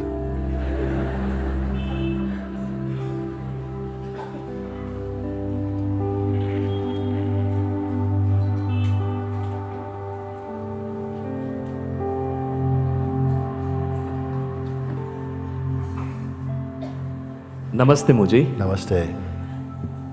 I'm thankful to you and Kalyani especially. She is working for MOOJI.org. MOOJI, I was been suffering since August 2014. I don't know whether some people will be able to understand, but I was been having some jerks, as you had explained in the video, what I have seen when you met to Papaji. Sometimes the experiences was very pleasant, like body was starting to do the yogasana. Very pleasant feeling inside. But all the time I was being absent with myself. And just withholding on that situation constantly to 1 to 2 years. The time was been passing. August 2014, 15 came, 16 came. And lastly, last year, there was something speaking on the lower part of the brain that I have nothing to receive. I am not attached with anything. Literally, it was the sound. I was being able from somewhere within myself to hear that voice. That I have no raga, I have no dvesha, I have no sukham, no dukham. So initially I was been thinking that I have achieved what I was been looking for some last years. But finally, after that, after 2 to 3 months, everything was becoming more and more darker. Yeah, like I was not been living in real joy. Relations were breaking. And on the other side, I was feeling that I am not something very different to that all the ordinary people. Actually, August 2014 was the month and year when I was being divorced. I am having a kid with me. He was just 2.5 years old that time. So after that, I started to do the meditation. Initially, everything was been going well. I was getting peace. I started to drop all the relation with any thought. Like whatever the thought is appearing in my mind, I was been just cutting off, like dropping. I have seen your video also. With that, I was been very happy, feeling more spacious, more open. But after that, some incidences were coming to my mind, and that time I was not been knowing that to abide with any kind of thought maybe catching me into the another world of delusion. So that night was very different for me, and something good feeling started in my spine, like Muladhara chakra, people say. I was not knowing that. And something curve energy was moving towards my head, and it started. I thought that it is very good happening to me. I am getting enlightened here, or I am getting my real path. I am proving my real purpose of being alive here. But it was all the phenomenon, and I am very much thankful to Kalyani, because I was being constantly to be trying to connect with you, because there are very lots of less people who are knowing about this real self. And now after this journey of 2014 to 19 right now moment, I have made some conclusions just to clear myself. I was not been able to come here or in another country, because I am having small child and we two are only living together. And as I said you, he is small. But it's my pleasure to have you in Rishikesh, and this is very gratefulness of you that most of the people are having advantage of this.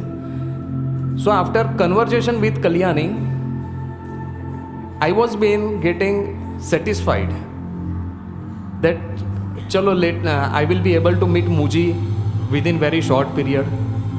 And then gradually all the negative energy started to be slowed down. After 5 they days, started to do what? Slow down? slowed down. Slow down, okay. Yeah. After 5 to 6 days, I asked to myself, I didn't meet to MOOJI. Kalyani, I don't know she is enlightened or no. But what is the thing which is making me released of this? So ultimately there is something third person, like mind must be there.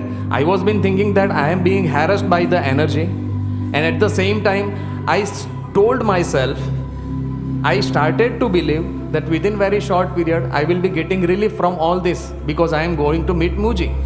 So there is the factor of belief which is affecting my life, that I started to realize. Then I again started to drop all the ideas, and now I have come to some conclusions that To be awareness, as you ask for the first person, he was sitting here. I am feeling to be enlightened is the first point where we start actually. Like I am standing here. I am standing here. I am not doing anything. This is the presence. Within some time, maybe 1 second, 5 seconds, some thought will be arising. But before the thought arises, some energy rises, and brain, as I am Hindu, I am Gujarati, I am Indian, in our language, thought, that energy is being converted into some language. And then we understand it, that the thought has come. Am I going right, sir? Fine. Yeah. Between two thoughts, we are having some gap. Like we are doing very desperately something, and we are not getting succeed for that. And for some time, we are getting just relaxed. This is the actually moment where we are pure self, that I am feeling, where we are not abiding with any another identification. Nowadays, I am able to see all the thoughts arising within myself. Yes, but if you talk about this thing like, the gap between two thoughts, we understand it as an idea, but if it's going to be a gap between two thoughts, Yeah. that gap will soon be taken over by the second thought. So I don't want to put that as a, it's just, we can say that.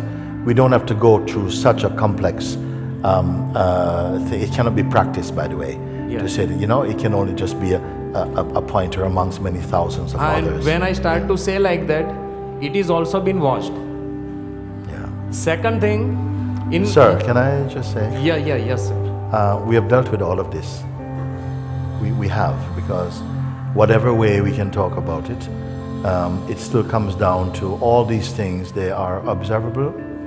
In the beginning, we can observe, and in the beginning, when we start to observe, it can seem, my gosh, there's so many things to observe. But the point of observing is that quickly at some point you see that there are a succession of different things coming in to be observed. And then I would say, and this is good that I take this point to say this, that the point of observing is not to observe as though you're watching a movie and then next thing. What you come to see is that at a certain point, the thoughts cannot arise and be perceived without you. Yes. And then to put some of that energy, not on the traffic of sensations and thoughts, but on the one who is observing them. As soon as that comes into consciousness, you become conscious that the one who is watching is the cause of the thoughts generating.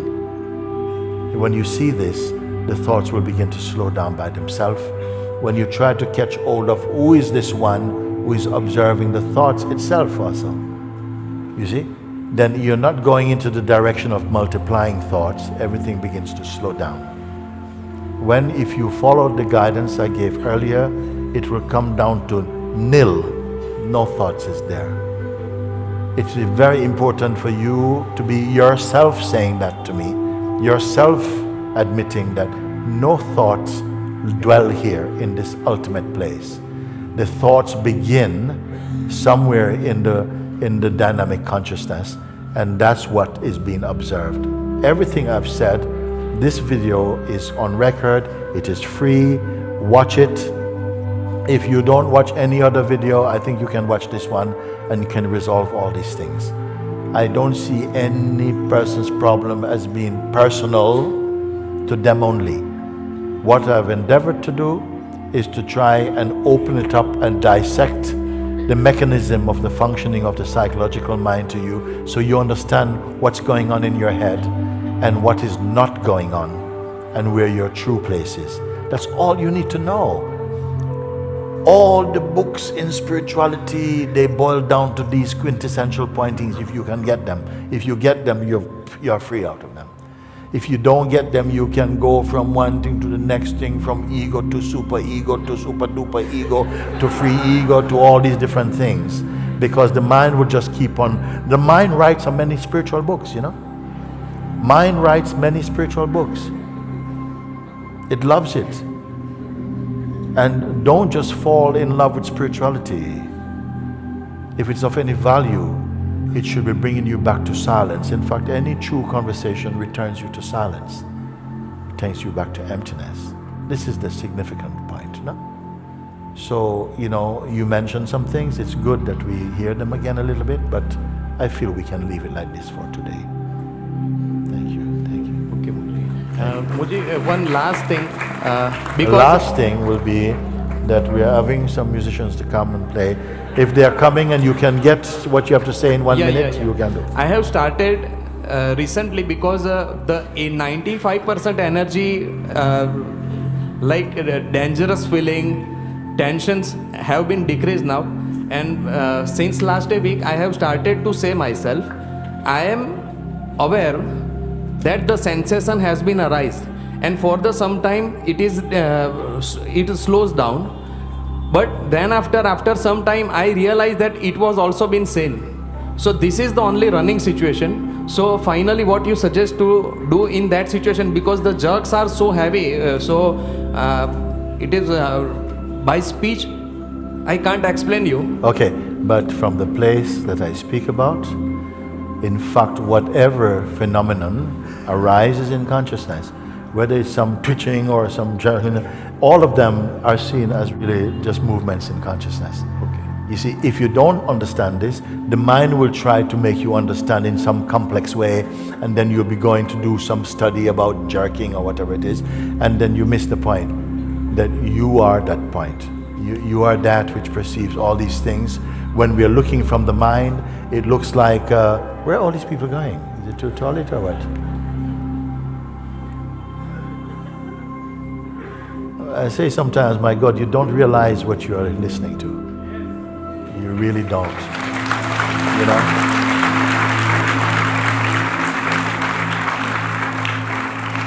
Because I say that even if it means to wet yourself and be free, I prefer.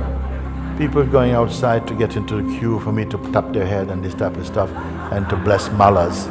And I'm showing you how to find your timeless existence. I don't know, I don't get it.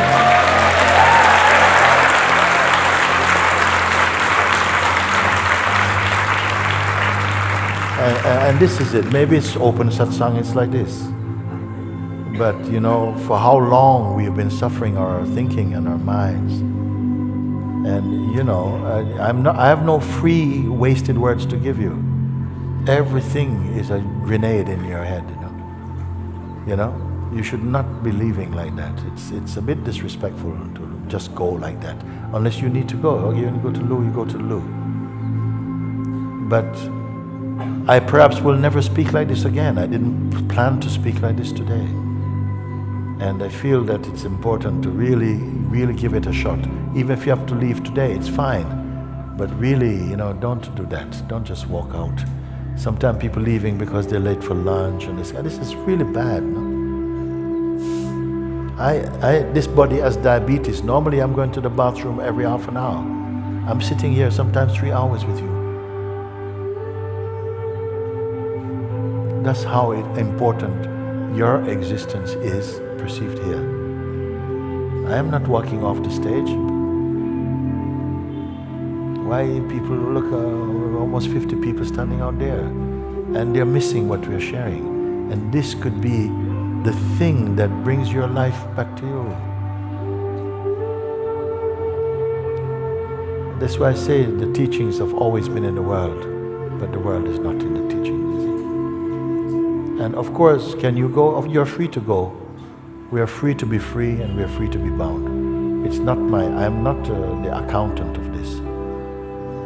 But I just say, give it a little bit of, This is the last day of the third week of our satsang. I got 5 more days with you. And I'm not holding you. I'm not telling you. If I encourage you to stay, it's only because I know that. Thank you. Thank you so much, Mooji.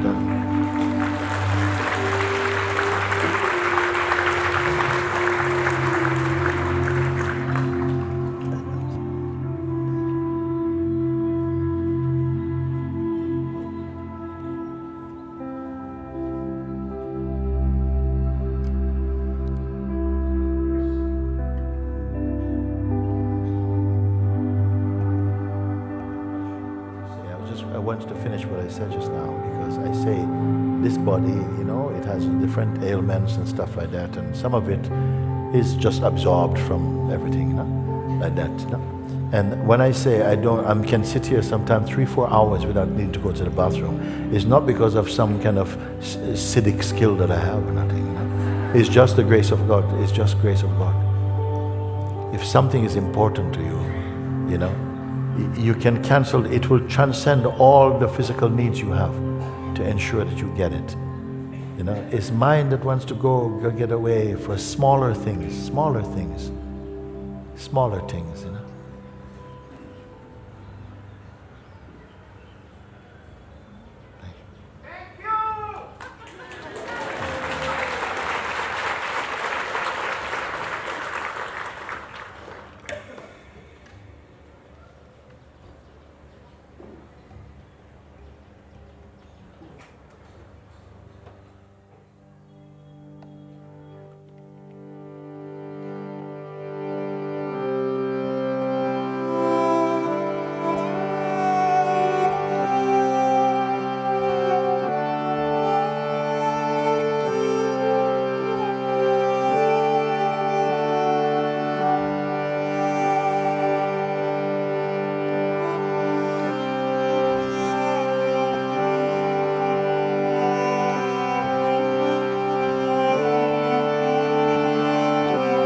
and become a man. Grow, my son, and become a man. Accept with serenity whatever comes your way, and bear with dignity all that you must endure.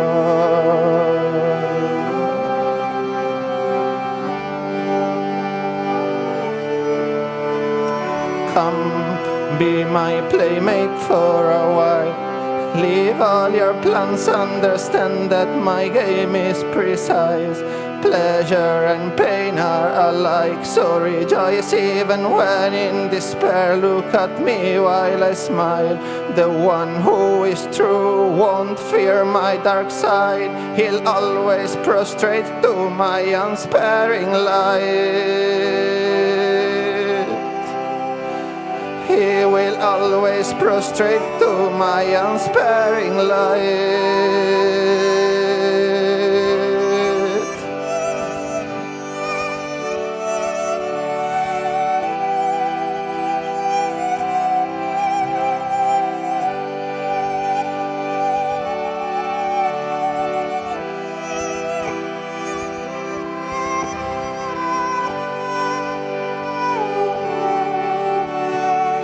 Grow, my son, and become a man. Grow, my son, and become a man. Trust, be still. I will illumine your way. Now let it unfold, let it be. My voice cries upon the earth, seeking the one with the urge to surrender his life, whose heart is in love, willing to leave aside any interest that may conflict with mine.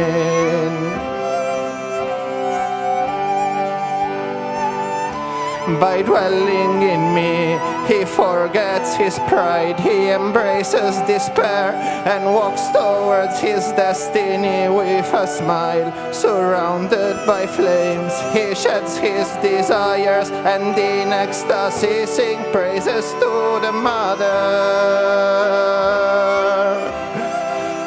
And in ecstasy sing praises to the Mother.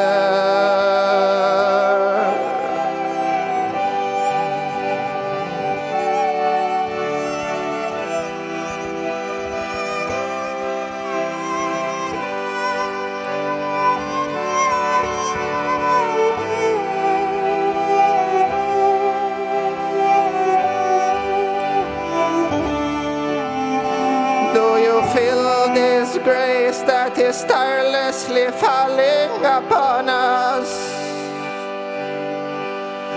Do you feel this benevolent force that in silence sustains us? Do you feel this warmth that has come undeserved in the night of ignorance?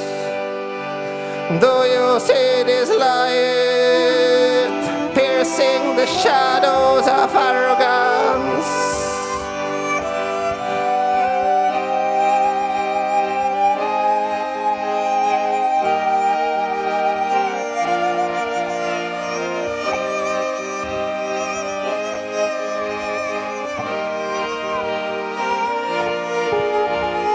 Strong, fearless, courageous, kind-hearted, I am of the nature of my Father, standing on my own, nothing to hope for. I am of the nature of my Father.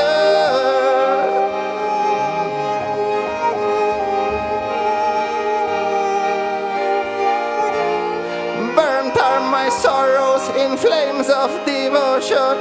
I am of the nature of my Father, poised in my own peace, abiding in oneness. I am of the nature of the Most High. I am of the nature of the Most High. I am of the nature of the Most High.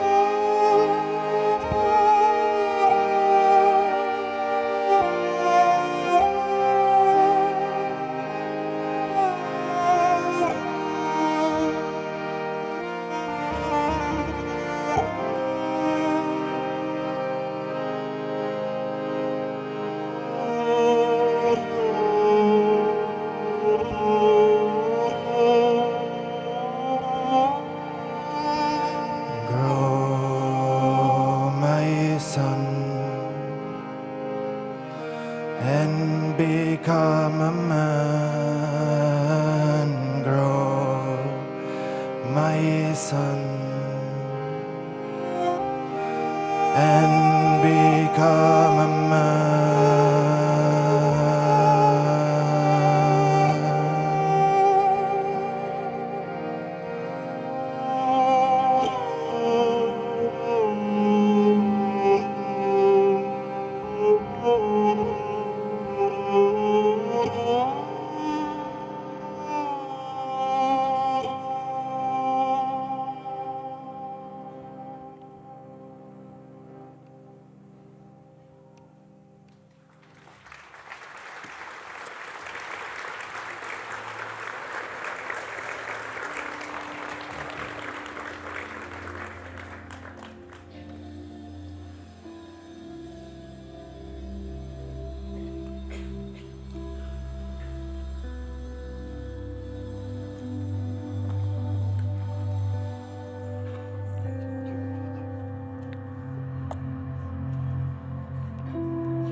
Merci MOOJI.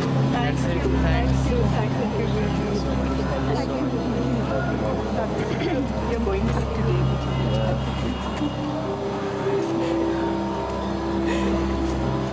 Thank you.